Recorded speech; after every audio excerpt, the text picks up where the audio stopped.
Welcome to my channel. Netgear WBE750 Wi-Fi 7 access point configuration. The Netgear WBE750 Wi-Fi 7 access point is a powerful enterprise-grade device designed to deliver ultra-fast Wi-Fi 7 performance and reliable connectivity. Follow these easy steps to configure it properly. 1. Unbox and check the device. First, unbox the access point and ensure you have the WBE750 device, mounting kit, and Ethernet cable. 2. Connect the access point. Use an Ethernet cable to connect the access point to your router or network switch. Make sure the switch supports PoE, Power over Ethernet, if required. 3. Power on the device. Once connected, the access point will power on. Wait a few minutes until the LED indicator becomes stable, which means the device is ready. 4. Connect your computer to the network.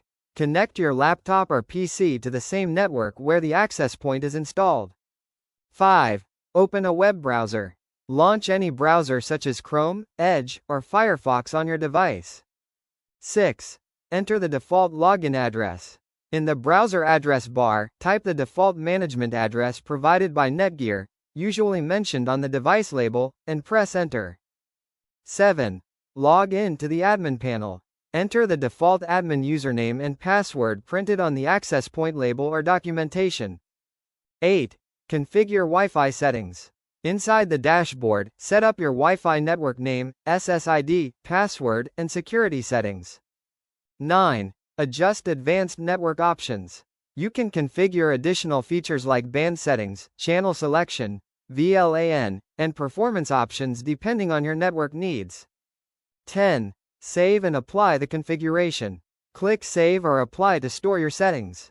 The access point will restart and start broadcasting the configured Wi-Fi network. Thanks for watching. Like, comment and subscribe.